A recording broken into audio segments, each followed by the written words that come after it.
Those of you who got an invite, welcome to Nerd Prom. No matter where in the world you are, we're all Nerds International. With the hyphen. Nerds International proudly presents. We want to take you on a quest for knowledge. One that will take us from ancient medieval fantasy across the far reaches of space to the distant future. To many savage worlds.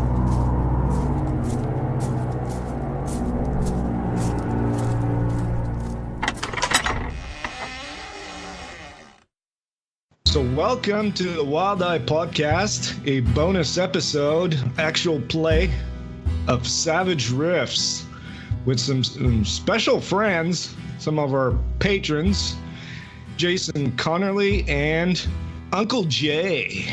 What's up, guys? Hey, Eric, how's it going? Yep, happy to be here. Good to be on the podcast, Awesome. finally. Thank you for inviting me. Yeah, we've got a famous writer, author of Aliens versus Rednecks. Cheers.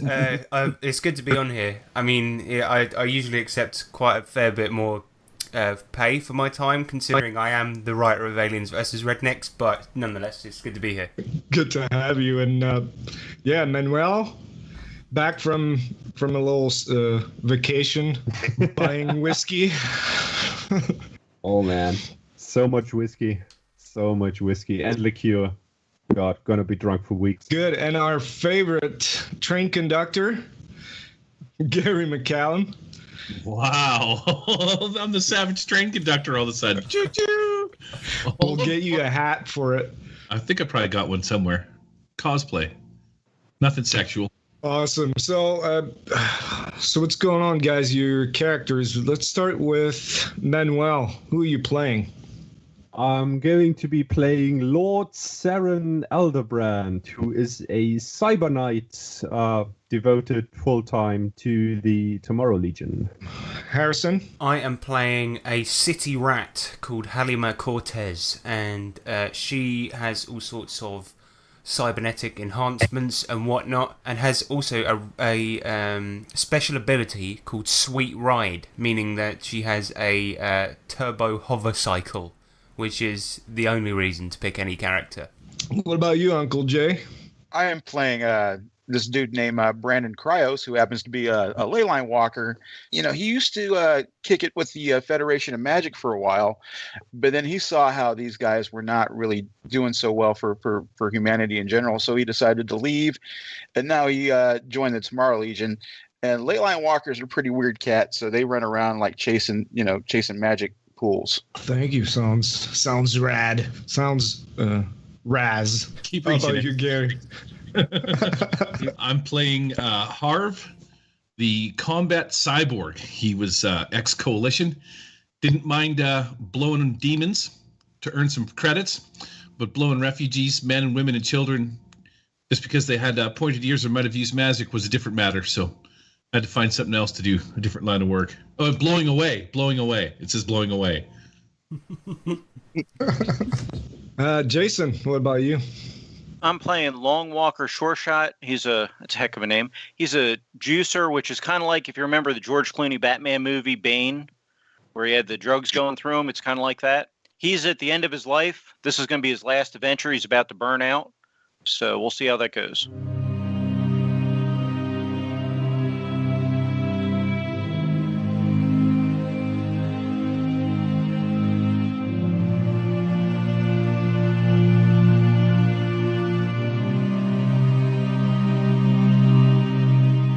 You are part of the Tomorrow Legion at Castle Refuge, and there's some refugees actually that got stranded in a storm about 4 miles off the castle. They were being escorted, but there was this radio signal that came in saying that they were in distress. So yeah, you've been dispatched to check it out. So we're gonna jump in right in the scene where you're in the middle of a storm. It's like a very thick fog all around you, obscuring your vision and also messing with your electronics. And it doesn't take long before you see this figure, this silhouette of a man who appears to be stumbling out of the fog, coming toward you, clearly wounded, in need of assistance. And by the way, it's just the 5 of you, which should be plenty to handle the situation, right? What do you do when you see him? Looks like one of the guardsmen from Castle Refuge, by the way. We all just arrived by walking? Did we have a vehicle that we were in, or? Yeah, there's like a APC that you were riding in, and of course the city rat following with the bike, acting like as a scout of sort. Okay, well, Longshot's going to run up there and run up to him. Hey, buddy, what's going on? Are you okay? Halima's going to back up Longshot and just sort of ride up behind him on her hover cycle. Okay. I'm going to go ahead and hop out of the vehicle, and I'm going to go ahead and, as a free action, because of Leyline Walker, detect Arcana to see if there's anything happening going on with this fella just stepped out of the mist. Well, what you know is that you're approaching a ley line, actually. Ooh. You're riding along a ley line, which you knew all along, but this is what's going on. As for him, no, you don't detect any type of arcane magical ability. So he's just sort of stumbling along. Does he look like he's drunk or something like this? Well, either really exhausted or, like I said, wounded. Even. Okay. And by that time, Jason playing the juicer, right, just ran toward the guy. Backing him up. So she walks up to the guy, gets off her bike. She's got her blade ready, which is basically on her arm. And she walks up and goes, "You out there, mate? You had a bit too many bevies?" And goes to tap him on the shoulder. The stumbling guy says, "We lost him. Just behind me. I've been trying to reach the castle to get some help. I'm the one who called. I think you guys are too late." What do you mean? What did you lose? Your marbles? Come on, speak some sense, man. Who did you lose? Come on. The refugees. They're just gone. I can't find them. Okay, I turn around to Longwalker and I say to him, "Now this guy's he's obviously some sort of drug nut. I don't know what he's talking about, man." Yep, I hear you. Something's not right. So I'm gonna lightly tap him on the face. Come out of it, man. How'd you lose him? Just walking. There's this fog that just came out of nowhere, just went all around us, and then we could hear their voices. People just getting stranded. We urged them to, hold hands and keep together, but we turn around and they're gone. The other guards, they're gone. And then there's this swooping creature that just came out of nowhere and starting attacking me. Look at my back. And okay. See his back there's like a huge claw marks, like his clothes were just torn. Alrighty then. And he's bleeding from the back. That looks pretty up. I take him back over to the APC and show him to the other 3 guys, and I'm like, guys, you better see this. This guy's back is all goofed up, and he looks like he's been in the wars. I don't think this guy's just your average everyday drunk. Brandon steps out of the APC or walks over. And starts to investigate. Says, we might have to travel a little farther in for me to really be able to tell. If that's okay. I'm not getting the right kind of vibe right now. Shut up a minute. And then I turn to the other two and I'm like, guys, look at this claw mark. You know anything about this? What sort of thing would do this? Something really big, and this man clearly needs help. So I help the guard climb inside the APC so he's sheltered from the storm. And I'm just like, sit down, good man. You did all you could. I'm sure of that. Just now let me help you, and we're going to go looking for the others. I'm gonna cast healing on him. All right, so the door to the APC opens to let him in, while you and Brandon are kind of hopping inside. So everybody, basically but Harv, who's still probably driving that thing, give me a notice check, please. Well, that is a glorious 2. I am way too occupied with helping that man. Halima got a 4. I got a 14. So I have an optics package. I rolled 11. Out of the mist, you see this hulking humanoid creature with gray stony skin and wings. You see wings and, of course, huge claws that's swooping down to grab the guardsman. It sort of comes up at the last minute on your radar, Harv, of the vehicle, the APC. The other two, Lord didn't see it coming. He was trying to grab the guy back inside to heal him. But Brandon was in the back too and came just in your vision. So it's going to be Harv going first. Harv hasn't done anything yet, not feeling the need or the urgency to actually sort of activate himself and hop into combat. He rides on this special, not really a compartment, but imagine like you ever see like those cars where they have the hitch on the special hitch where they can put your bikes on it? So I ride outside of this vehicle and I'm like attached to the back of this thing. So I detach myself and I land on the ground with a nice giant thud. And I stand up. I look around and I see this beast flying through the storm, through maybe some kind of slight haze that I have that covers my eyeballs. Maybe there's a bit of static or something like that that's sort of impairing my vision. And I pull out my gun, which is a badass mini rail gun. And I just pull back the firing pin, and I just sort of step out to the side where I can see this bad boy. Can I take a shot at it? So -3 would be 1, 3, 3, 5. 1 success.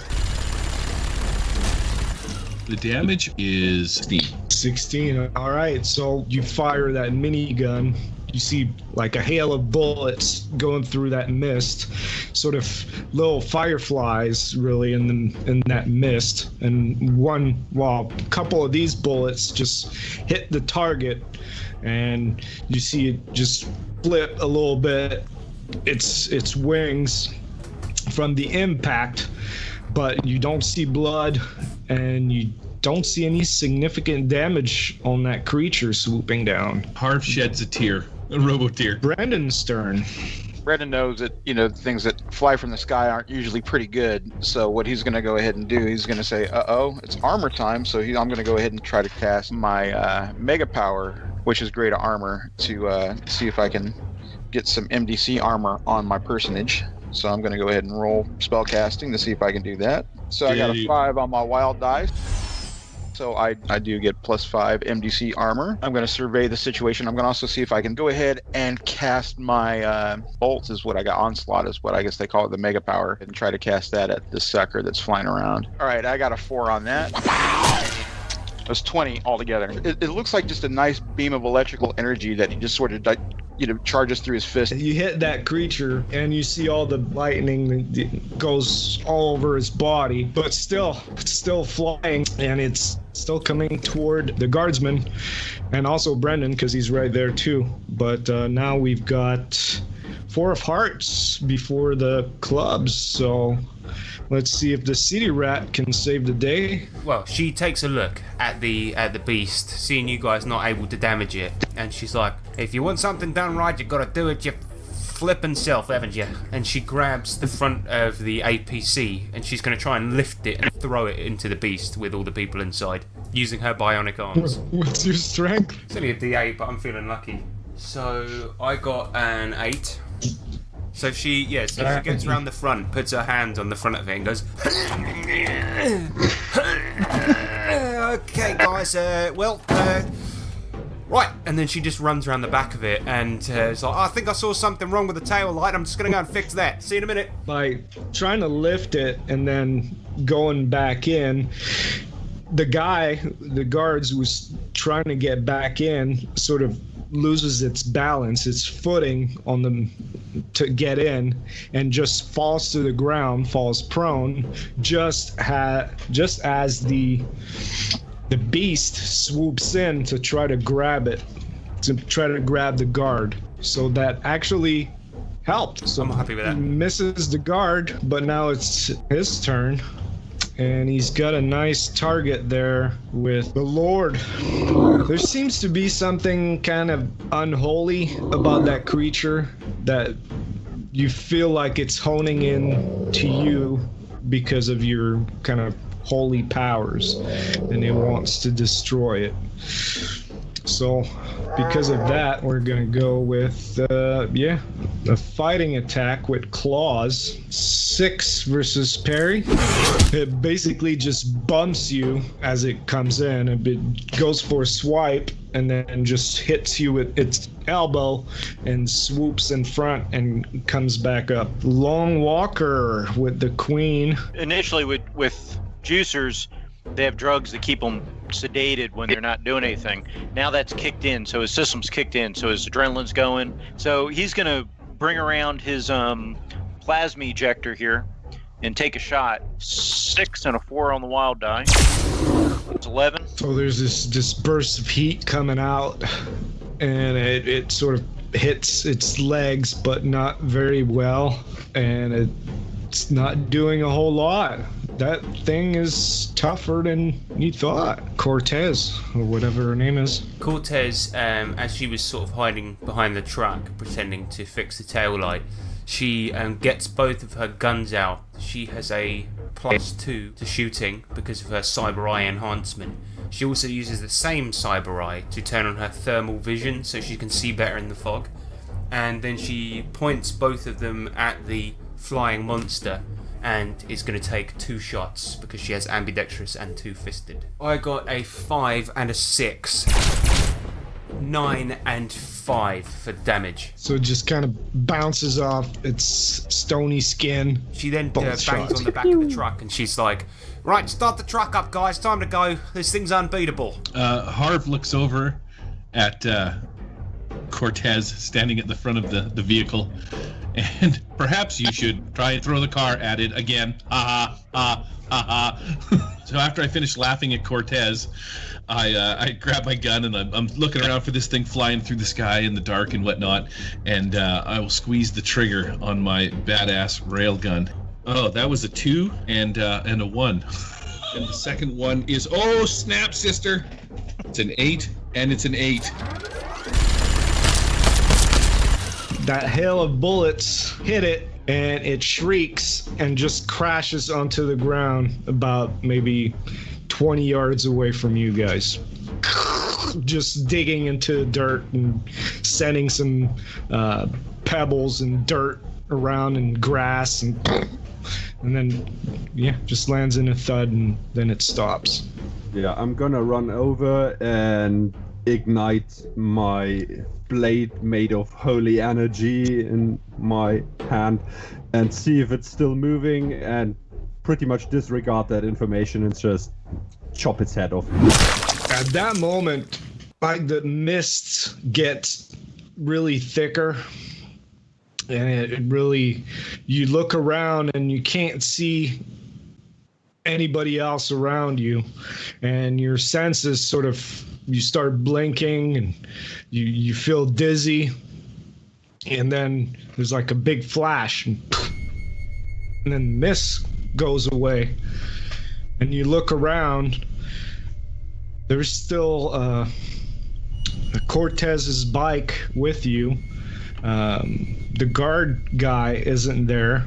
The APC isn't there, but the rest of you are there. All around, there's this landscape, reddish landscape. At first you think it might be a desert, but it is very barren, where there's not even like bushes or cacti and anything like that. No wildlife. You look down and you see these hands and faces kind of distorted, trying to stick out of the ground, and the hands trying to grab onto you. Halima looks over at Harv, who killed the monster, and she goes, well done. Well done. See what you've done? You've portaled us to hell or somewhere like that. I don't know what the you've done, but... Harv looks back and said, quiet down. Keep your eyes open for a castle and a vampire. Oh, no, you don't think we're in bloody Ravenloft again, do you? And then he just laughs. Ha ha ha ha ha. So are my sensors back online? Are things staticky and whatnot? Yeah, your systems are fine, but as far as picking up any signal from your electronics from around, any sensors for, like radio signal or all that, it's all silent. It's also very, very, very hot in where you're at.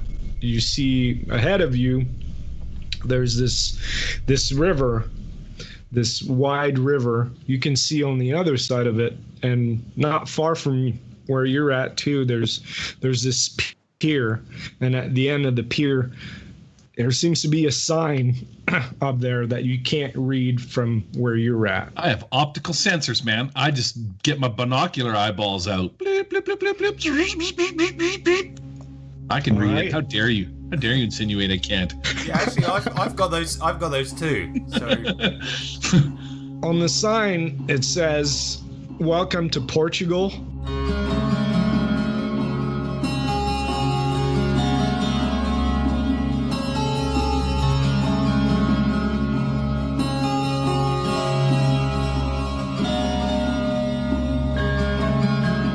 And then underneath it says, "Ring bell for assistance." Like a little bell hanging from the sign. She puts her hands on her head and she's like, "No! It's my worst nightmare! Anywhere but here! Send me back, for goddamn it!" And then Halima drops to her knees and she's like, "Not in Portugal, anywhere but here." Wow. Get yourself together, Cortez. We are going to have to kill some Portuguese. You don't know what it's like, man. I had to go on so many holidays here as a kid. It was the worst. It's like hell on earth, man. This is worse than Ravenloft. What is it with the Portuguese that you don't like so much? Tell me a story. Oh, have you got 2 weeks? Come on, man. I have got almost unlimited time. I am made of metal. You'll be dead and turned to dust before I even start to rust. Ha ha ha. See what I did there? Ha ha ha. And then she jabs Longwalker with her elbow, and she goes, "Hey, go over there and ring that bell." Okay, he'll do that. How wide's the river? 200 yards. That might be a little wide jump. So Longwalkers say, "Can I borrow your hover bike or Cortez?" No. Okay. Go and walk over there, you lazy sack of bones. Fine. I think he's going to try to just jump on the bike and go. All right, give me a driving check. Okay, it's a 4 and a 1. Because it's a hover bike and a nice roll, you start just jumping and riding across the river. And as you're driving, you see these faces coming out of the river, trying to grab you as you're riding along there at full speed. But you manage to just evade them, drive around them, or even at some point you just stick out one of your leg to kick one in the face as it's trying to grab you, but you make it to the other side safely. Cortez starts shouting and she's like, "All right, I said you couldn't use it. Give me that back." All right. Well, it appears there was some misunderstanding here. The pier was on your side of the river. Brendan's going to walk over to it and start reading it. I think the sign's over here, maybe? I'll ring the bell. All right, so you ring the bell. And not long after that, you see a barge approaching in the river, coming toward the pier. and there's a figure on the barge with like a big pole, and just moving the barge along the river. And he's clad in robes, black robes.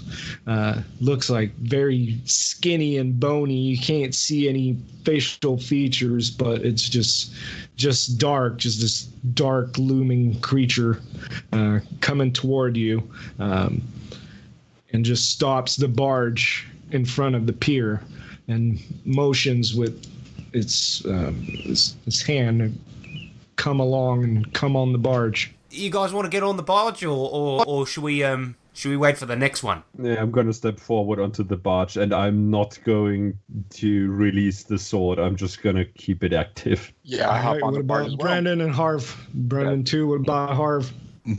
Harv is doing some calculations right now. But yeah, being that he's the fearless warrior, he's going to hop on the barge. I'm going to put away my railgun, and I'm going to take out my chainsword. So I have my great chainsword ready. So once everybody is aboard, the ferryman grabs the pole and starts moving the barge. And Longshot will just follow along the edge of the river on the hoverbike. All right. So you moving slowly toward the shore, the opposite shore, and he says, Peter Adams, nice to meet you. G'day. Lord Saren, likewise. So, you've done that job long? I just started 3 weeks ago, actually. Yeah. Good benefits. Uh-huh. You wouldn't happen to have seen a group of people who look like refugees coming this way? Yeah. That was a couple hours ago, actually. Where do you hail from? I come from the land down under. Yeah. Sorry, that's a glitch. We're trying to get him sorted out. We don't know why that's happened. We think he was browsing some torrenting websites. That makes sense. Rough day, huh?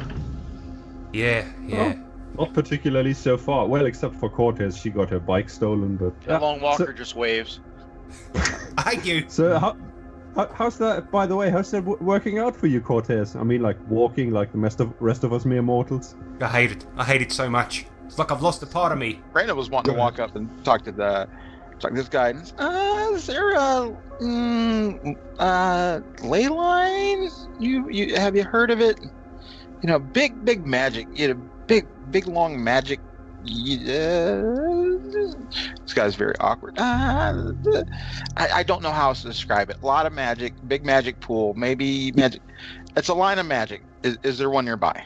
1-800 ley line. 1-800 ley line. Yeah, that's how you find it. Yeah, just started that job 3 weeks ago. It's pretty good. I've got 2 kids in college right now, so I'm gonna be able to afford their tuition now. Isn't this guy a skeleton? Brandon wants to shove his face in there and just kind of look and like, So does he see whether or not this guy is all bona fide? Yeah, he's all skeleton. Leans over to Cortez like, you are right. So you got 2 like little skeleton children in skeleton college. Yeah. What do they even do there? They're going. They're majoring in lich and minoring in necromancy. So you guys are looking for those refugees, huh? Yeah, I saw they were escorted by some soldier-looking people. They were like in armor, kind of like you two, and then he points at Cortez and Lord over there, kind of mimicking the cybernetic thing, like high-tech armor type of thing. Yeah, these people were escorting the refugees. He kept talking about some coalition. I don't know if it's a sorority or something like that. I don't know. But they were led by Lieutenant Corey Dersham, and they were taking those refugees to the overlord, Mr. Stagg. to fuel his army. They were going to sell those slaves, they called. You guys call them refugees, slaves, I don't know. They were going to sell them, and obviously they got a pretty good deal out of it. So last I saw them, I left them right here. And as he says that, he just gets to the other side of the river on the shore where Lone Walker's waiting, the motor idling, and he says, yeah, they were headed this way. You see that tower over there? And then he just present this bony hand and just waits there. Brandon's going to go ahead and fish through his pockets and see if he's got anything that resembles, any coinage or whatever. And actually, I find a ball of lint, and it looks like a bottle cap or something. And Brandon pops it in his hand, says, "You're a good man. You're a good man." And he just turns back around and goes away, and then just points at you. Gonna get you. Gonna get you one day. Remember, you have to go back. You have to come back here. And as the river just takes him away.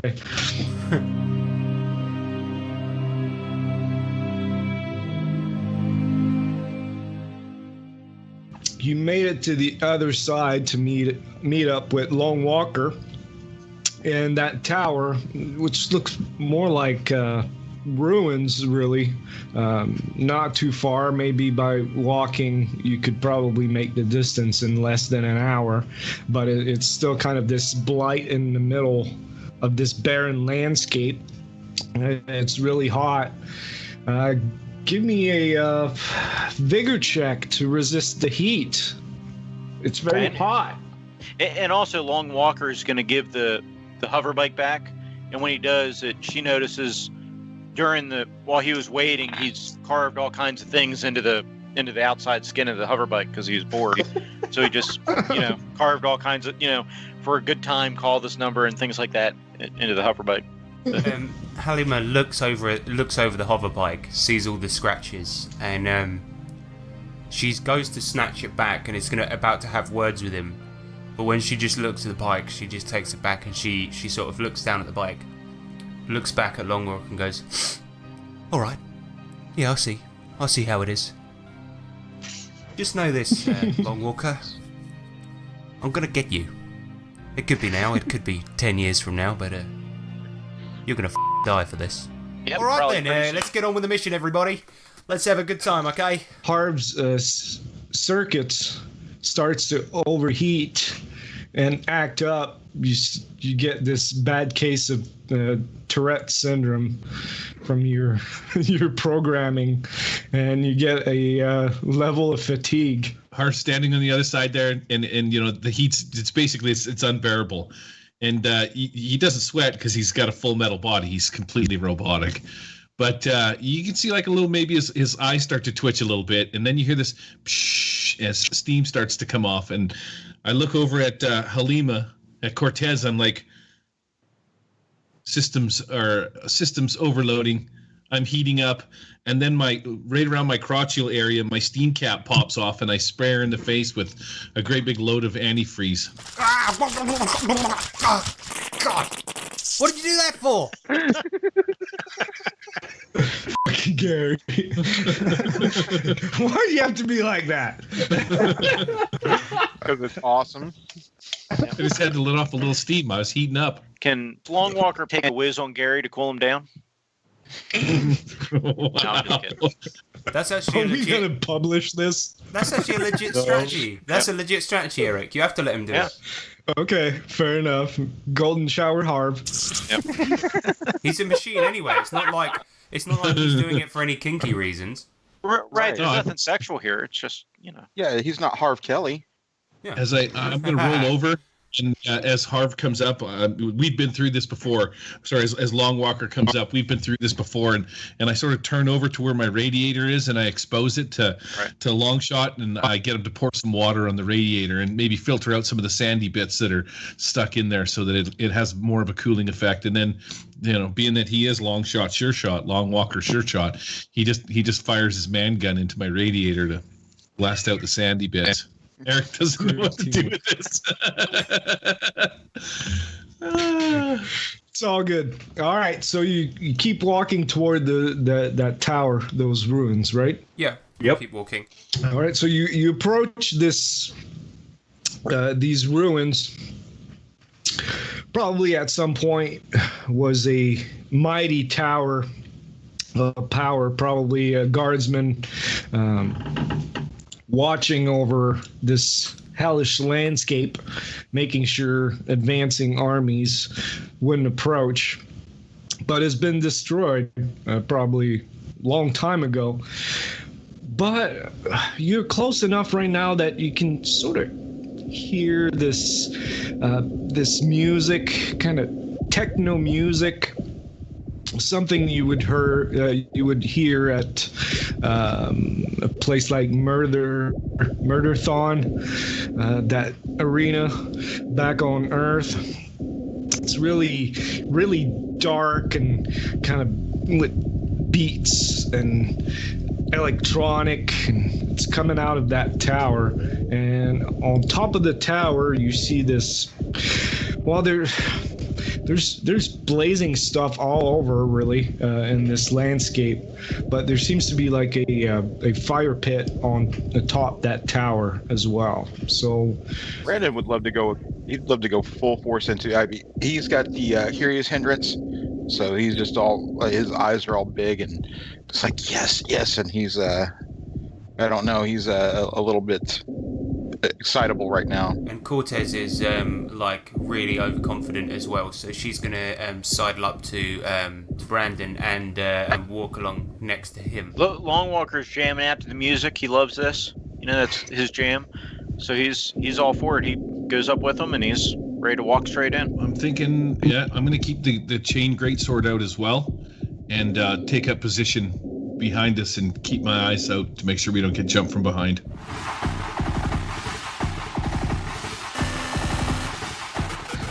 A bit dehydrated and heat stroke from this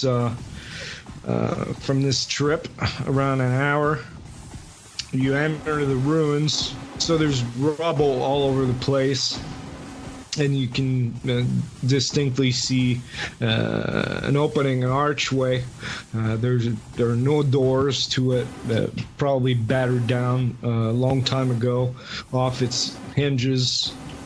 It's dark inside, yet there's like a reddish glow emanating from the inside, and as you get closer, the music also gets louder, pumping. It's really kind of puts you in a trance, kind of attracts you. You walk inside, and what you see, because not far from the entrance, there's this guy. He's got dreadlocks, and he's over a sort of console, piece of technology with knobs and dials on it and wires going through other types of machines.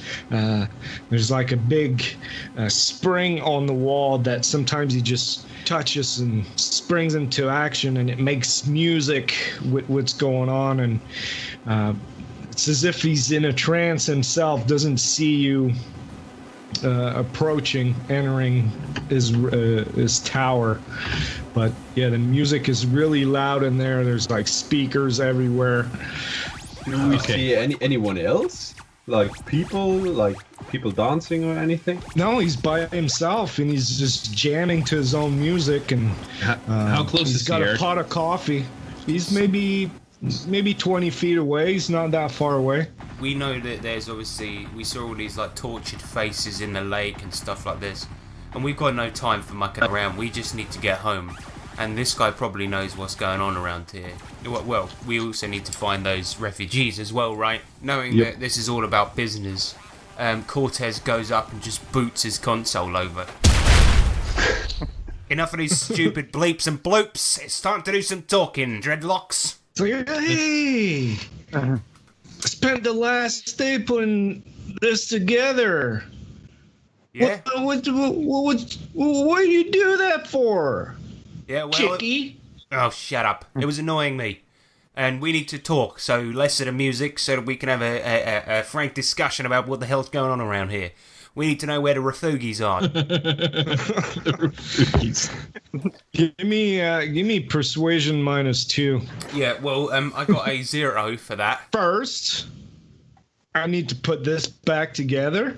All right? I've been working on this for a long time. Look, I'm sorry. It was a bad introduction. Let me help you put it back together. And then she boots pieces of it across the floor and she's like, yeah. Shut up. Trying to gain the favor of Mr. Stagg. All right. Who I believe you might be interested in because, you know, that Lord Corey Dersham made a deal with him for those refugees, as you call them. All right. Now, are there any more, I don't know how to say this, maybe nicer people that I could be talking to right now? Longwalker's going to go up and start hitting that spring that made the music and keep himself occupied with that because, you know, he's got ADD and he's, you know, it's a juicer and whatnot. So he's just going to play with the spring while they interrogate the guy. All right, so my name is Sean Richer. Except that chick there. Would you like some coffee? Some refreshments? Look, you said you know Mr. Stagg. We understand that he might be responsible for taking all the refugees, turning them into slaves. So, you could just take us to him if you wanted to, and then we'll kick his ass. Oh, man. I'd love to, especially for you. Such a lovely person, right? But kind of busy, but I know someone who might help. And then he takes a bottle of Mountain Dew and starts to pour Mountain Dew into the coffee. And at the same time, he keeps eye contact with you as he pours the Mountain Dew into his coffee. No drinks for Cortez.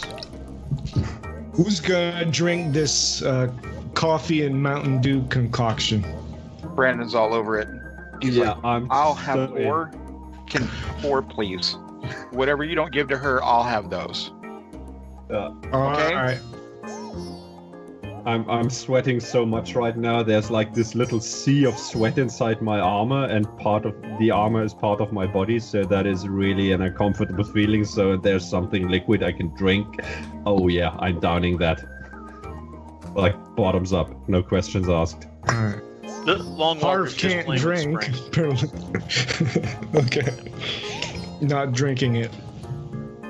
All right, so I'm willing to help out if you just leave my equipment alone. I'm trying to compose this masterpiece here for Mr. Stagg so that he can leave me alone. I owe him quite a bit, you know. But so upstairs there's a guide, someone that can take you to Mr. Stagg, and I think that we're about to meet not far from the mountains over there, because all around you really is just like plains. There's no real features, but there are mountains about half a day's walk from where you're at.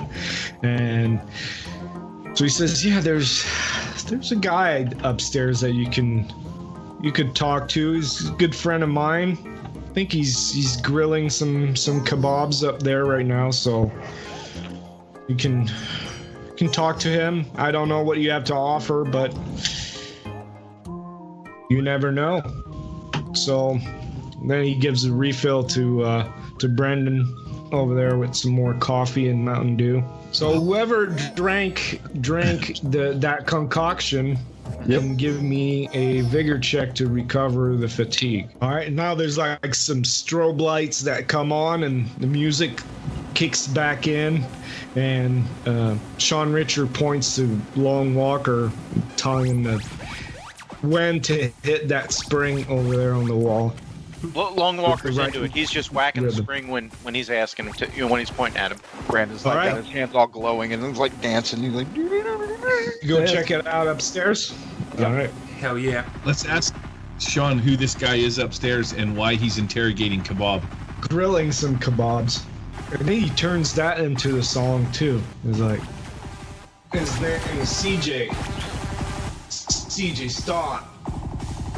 Easy guy in Portugal. His name is CJ Star or Star? Is it Stott? Stott? Okay, CJ Stott. Yeah. Gotcha.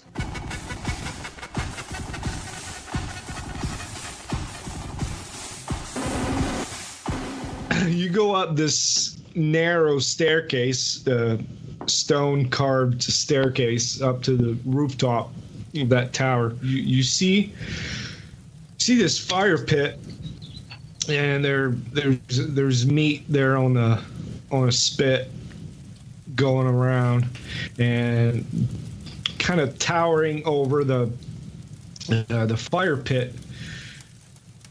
You only see a head. It's like a set of hair. There's no body to it. It's just a head, a floating head. The spit just turns seemingly by itself, but it's not facing you. You only see the back of that head as you come up the stairs. Yeah, Longshot goes and grabs some meat off the spit, though. Or one of the kebabs, if that's what's there. All right, yeah. It's one of those unknown meats, really, that you don't know it's all the good. origin. And he's got like a squirting bottle that he uses to squirt really barbecue sauce on it. Yeah. I'm so glad that's barbecue sauce. I really am. Because if it was going to be more wee-wee. Right. It might be blood, too. You don't know. It's the same color. Sweet. But as you get as Long Walker gets closer, the head turns around and you see this skeleton face, and he just says, "What's up, Castle Refuge?" Oh my god. No.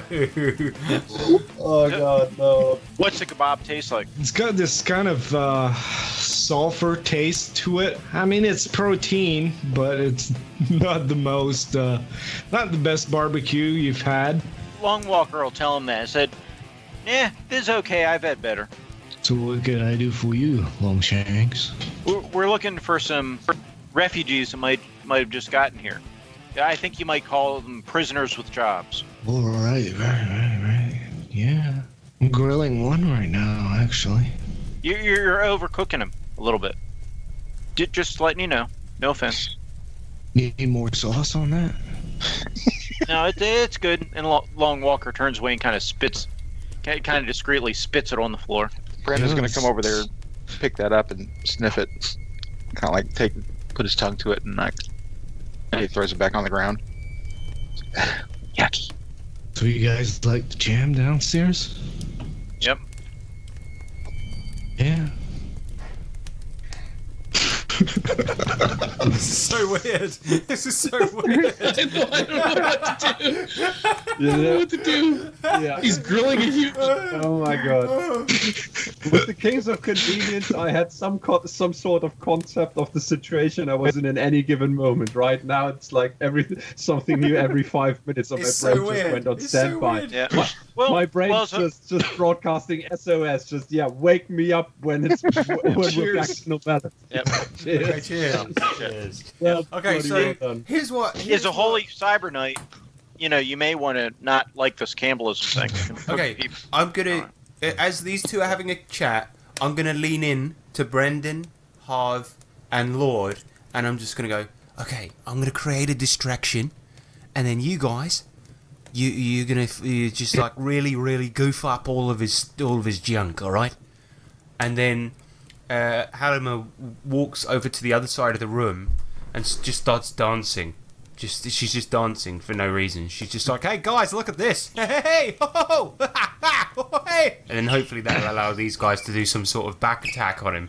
As she's doing that, I'm just completely ignoring her. I'm just going to step over to the... I'm like, you are grilling one of the refugees. Oh, get him! Hey, stop talking to him! Attack him!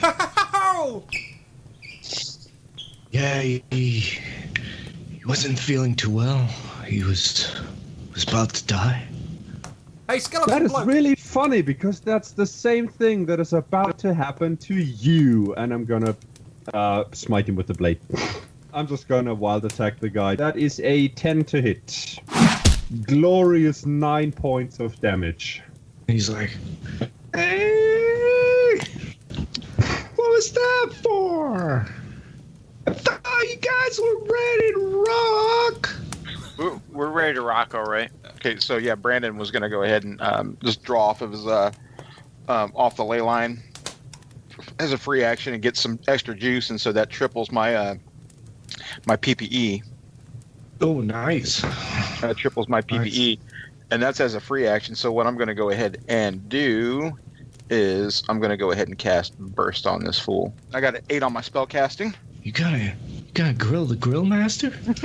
All right, so it's agility -2 to avoid this. -2, that'd be a 2, not enough. So it's full damage. 17 points of damage. Put some barbecue sauce on me. Gary's shaking his head. I don't know whether to be scared or turned on right now. So, just burn off the hair, the mullet off of his skull, and then turns the skull into a pile of ashes that just falls to the ground. Can you just tell me what's happening right now? We just barbecued some guy's head. So I'm lost. Like, he was grilling a human. Now he got grilled. Yep. And now we need to find the way ourselves. But we have a rough direction on where to go. So I'd say we just toss the room, see if we can find a map or something. And if we don't, then we just leg it. I think if we find Mr. Stag, we find the refugees. And right. Now we're gonna have to go down and grill the DJ again. Should we just go? All right. Should I go down and just start beating him up? He did mention something about the mountains, though. But considering where we are, and this guy's name's Mr. Stag, I assume he has stag legs. So I'm going to look for hoof prints on the floor. I got a 6 for my tracking. Well, after a bit of surveying the land, you do find these set of tracks, and they were. There are many of them, which leads you to believe that this might have been a sort of convoy, which sets you on the right tracks, really, pun intended, where you can follow them, especially using your cybernetic vision. You follow the tracks. Before too long, after a couple hours, those mountains starts to come into view a bit more. The elevation goes up. You go up. The landscape is a bit more jagged rocks, and once in a while you have to avoid these souls that are sticking out of the ground trying to catch you. So you hop around a little bit, evading them. But in the distance, you see the people that you're after. There's a convoy. It looks like, imagine an elephant, but without the trunk. It's about the size of an elephant, but at the bottom, especially Harv and Cortez can see that because their magnified vision is like a rib cage. It's just bones, and inside those bones you see the refugees. They're inside these creatures. There's about somewhere between 8 and 12 of them that are carrying them, so they're kind of trapped inside those rib cages. And along with them are smaller creatures, well, about your size, humanoid size. They've got a red leathery hide with horns, but like just small horns protruding from their forehead, and they're carrying these serrated swords with them. And in the middle of that convoy is this huge hulking creature. While it's humanoid, but instead of the hands, it's like two huge cylinders, and it's just walking along. Imagine like a gray render, but like even bigger and bulkier. And on its back there's like a saddle, and in the saddle is this huge demon as well, with immolated wreathen flames with huge horns. If you were to make haste, you could probably catch up to them within an hour or so. And you're getting closer to the ley lines as well, because you can see some part of the landscape is collapsed, showing like lava in between. So it's like a bunch of veins, lava veins through the landscape, and they're kind of going up this path in the mountains. And far away there's another tower, which kind of looks like the one you were just in, but not in ruins. Well, there they are. Come on, guys, faster. Chop, chop. I pull on the throttle of my bike and start to really gun it towards... And then I'm going to say to the guys that we can all try to pile onto the bike. And I say, look, I seen it in the Philippines once when I was visited. They can get like 6 people on the bike. Come on, let's all pile on. 2 of you on the handlebars, 1 of you on the back, somebody on his back. Come on, let's do it. That sounds good. Longshanks is going to jump up on there. Brandon chimes in and is like, but wait, I can just teleport us over there. Oh, you have to take the fun out of it, don't you? Wait. Yeah. So, Brandon why couldn't you do that before? Why have we done all that walking? Oh. Such a down. No one asked me. So I kind of reached my hands out and was like, now everybody hold my hands. Ah. We're doing the bike clown car thing, right? Right. I just want everybody to be safe. Okay, so we all climb on the bike together, and then while we're on there, we're all going to hold on to Brendan's hand. Mm-hmm. I'm like, why do we have to do this hippie stuff? It'll work, trust me. Okay. All right. So, Cortez, give me a driving check, please. All right, 13.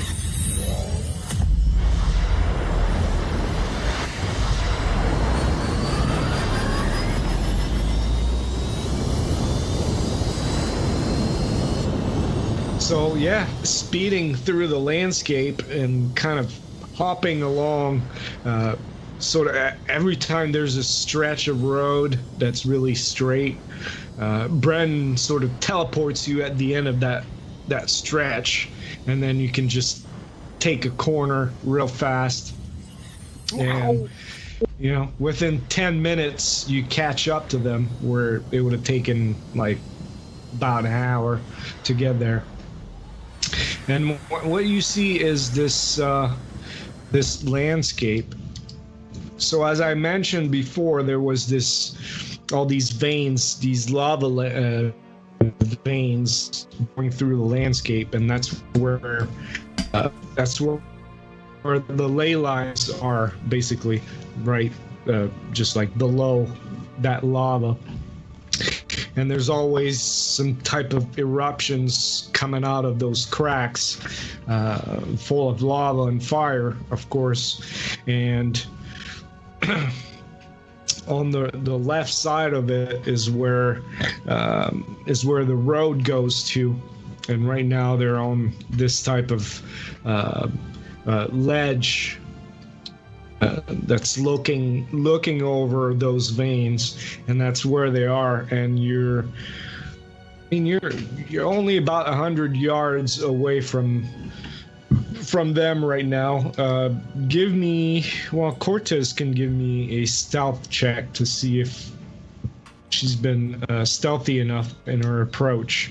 I got a 6. All right, so a 6 is quite enough to sort of hang around a bend there where, like I said, they're only about 100 yards away.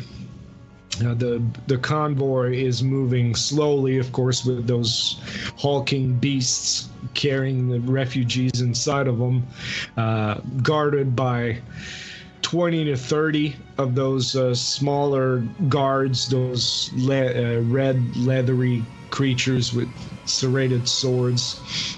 And of course, in the middle of the convoy is that huge humanoid beast carrying a demon on its back. I stop the bike and then I turn to the other guys and I say, "That's got to be the big boss guy, right? What was his name? Mr. Slag?" I think it was Stag. Alright, well, whatever. All I know is that we've got to save those refuges and get out of here. I think you mean refugees. Yeah, whatever, The man. refugees sounds right. Yeah, I think it's refugees. It doesn't matter what they're called. Slag, stag, refugees, whatever. We gotta get down there and we gotta free them. So what I'll do, I've got a plan. I've been thinking about it on the way here.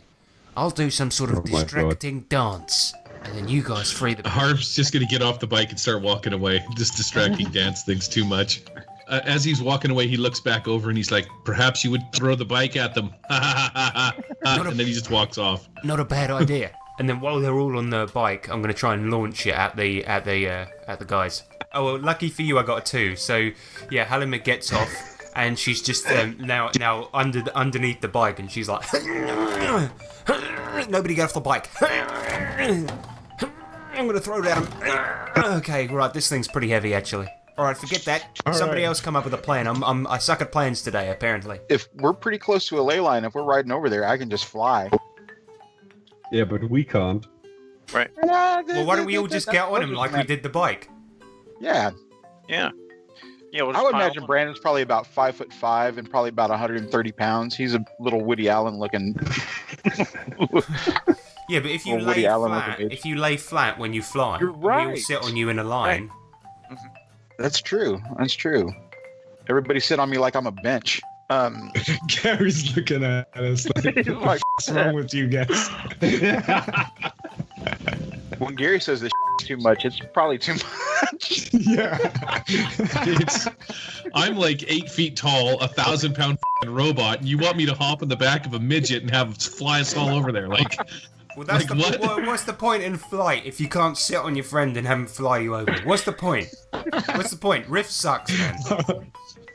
All right. But seriously though, I can actually teleport people over there if we needed to do that. Oh, well, yeah, Yeah, we're I close think- enough now to use your teleport. Do that. Just teleport us right on top of the thing with the stag on there. Yeah. If we want to get a surprise attack around, right? How about this? Why don't you teleport me over first of all, and I'll do a dance. I'll do the dance, right? We'll distract them. We'll distract them for a round, and I'm suggesting this seriously. We'll distract them for a round, and then while they're looking at me doing the dance, you guys will just attack them from behind. Yeah, teleport the city rat in front of him and everybody else behind him. Yeah. I can do that. So Yeah, we're I can do that. literally going to dangle a rat in front of them. Yeah.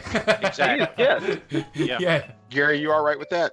It is what it is, man. Brendan, you teleport me in front of them, I'll do a dance, and while they're distracted, you guys then teleport behind them and start wailing on them. I do like her dancing though. She's got quite a rhythm. Round one would be spell casting from the leyline walker, Brandon. I got an 8 altogether, so that's a raise. So with a raise, it's definitely in front of them. Mm-hmm. And that means 2 successes on the dramatic task. 2 out of 5. Round 2 will be the distraction from Cortez. Give me agility for this one, dancing agility trick. I got an 8. And she just starts going, yeah, I'm distracting, doing a dance.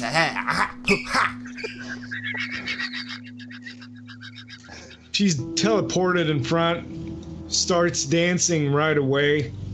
That convoy, those creatures with the horns and red leather hides, sort of stop the convoy as they just can't believe what they're seeing right now.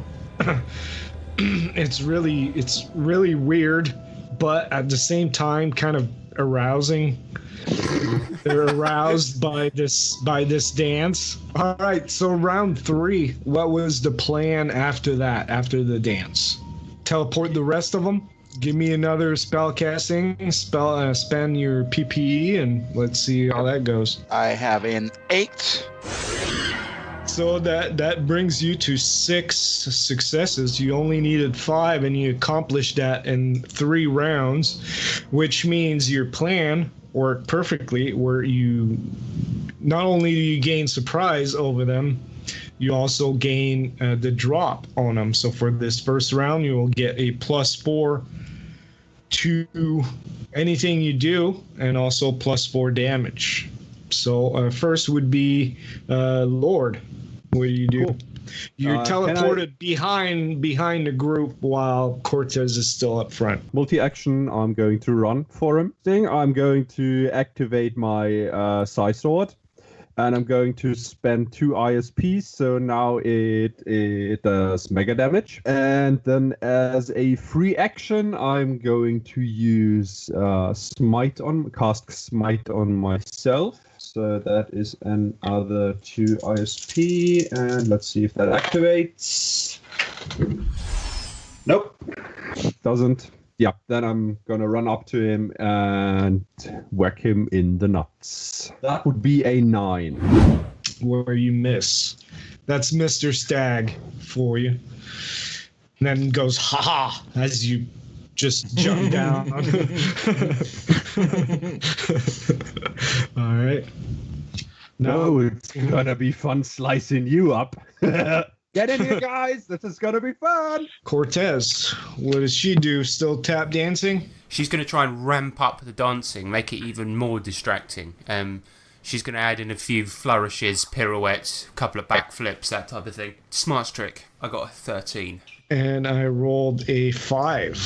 So you rolled a raise over Mr. Stag, basically lowering its parry by 2. And now we're going to move to Long Walker with the 8 of hearts. Since he's burning out and he can do his burn out thing, how do we want to do that if he wants to jump in there with his chain longsword and take this guy out as he goes out? Usually, Blaze of Glory, you have to, suffer enough damage to trigger it. But with you being a juicer, I guess we could just go that route and have you narrate how you take out Mr. Stag, but in a way, sort of sacrifice yourself. You jump up. He's using his cyber chain sword, and he's slashing around Mr. Stag, and he's trying to get hits in, and Stag will turn around and impale the juicer with a flaming sword. And while he's doing that, the juicer will reach down, grab Stag's wrist, kind of pull himself down the flaming sword so he's close to Stag, so he can shove his chain longsword right into Stag's heart. Mr. Stag shrieks. The refugees inside those creatures, called mongrels, by the way, beast of burden, those refugees start screaming, being scared of what's going on. There's a panic set into this convoy where the beasts, those mongrels, start to move away as this happens. But yeah, you slay Mr. Stag in one shot like that. But at the same time, right now you're sort of dying. Brandon sees Long Walker do his martyrous or very valiant deed or whatever, and so Brandon's just kind of like taking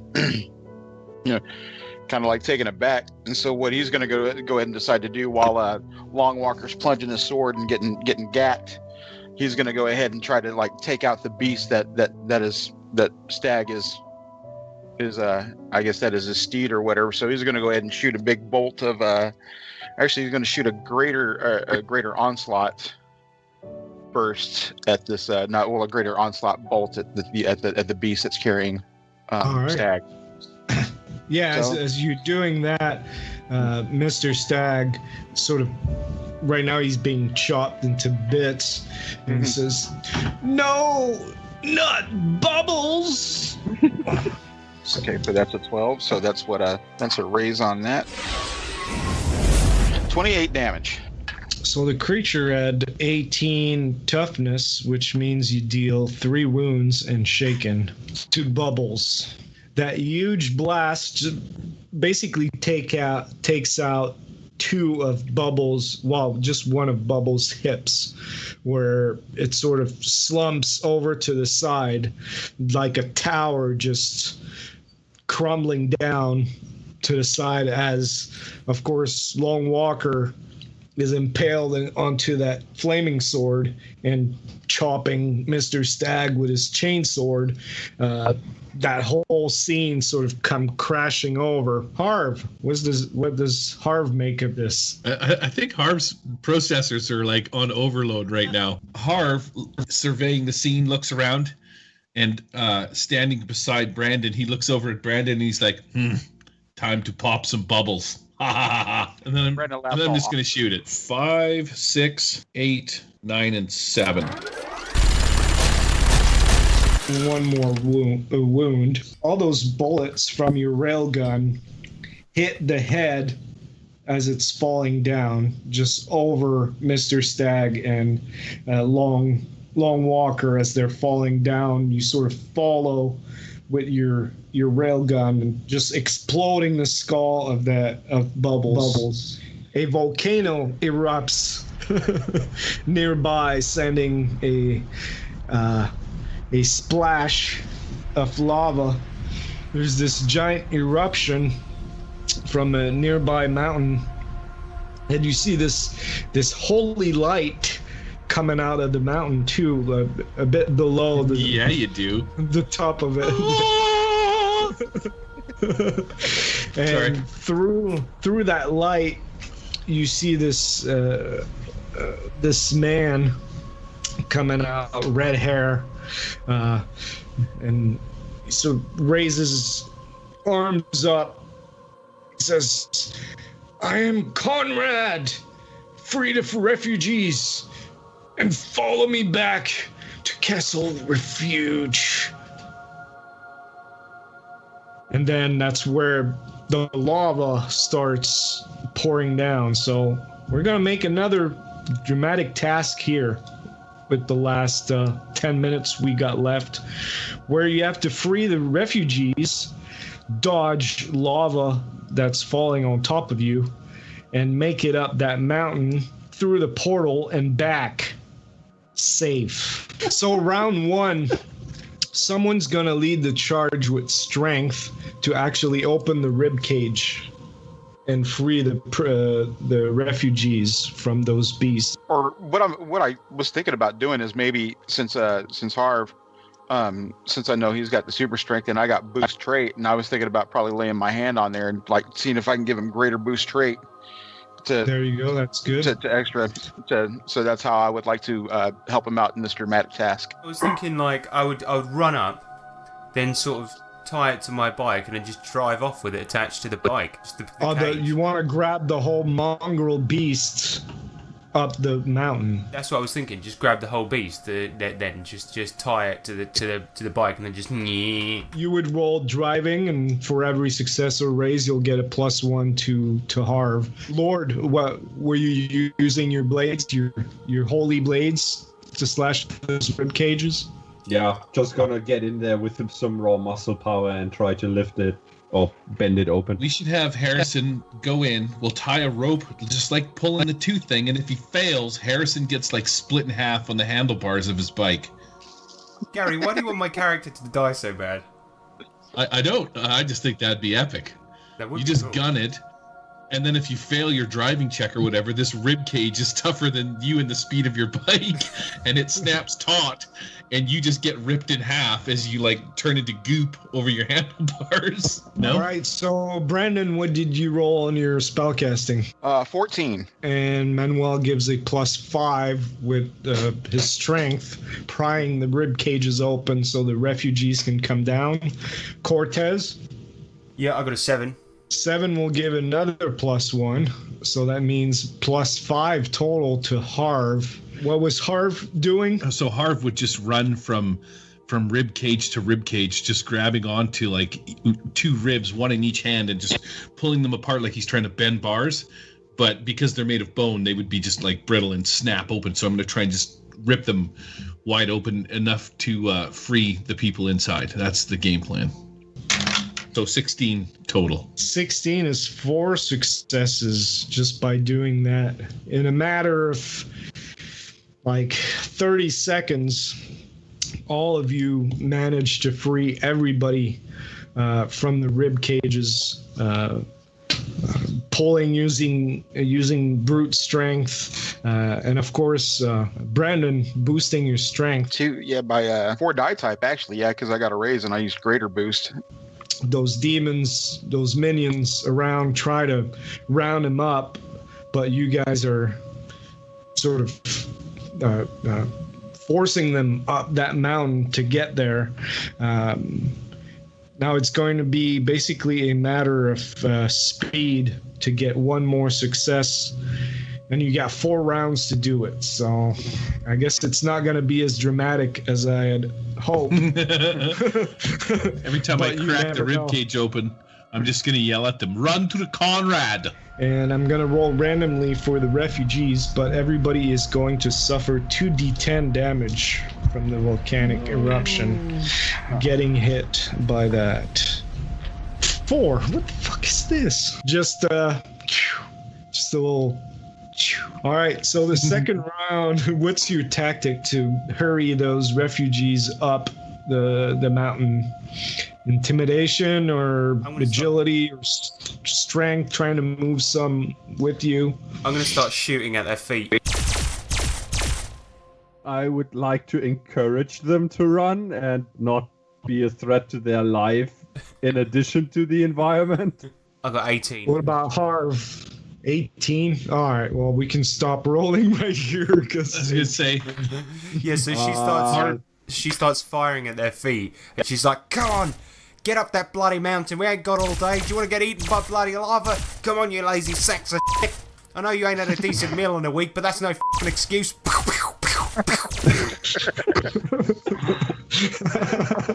All right. So totally exhausted and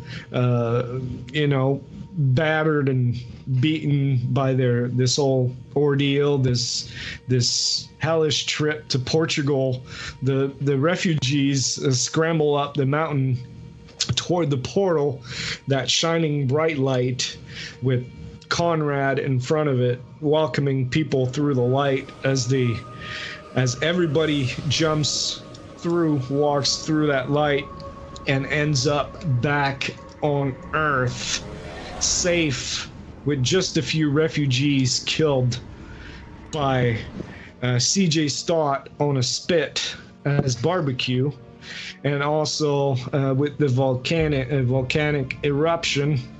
But most of them are free and welcome this respite, hoping for a better life.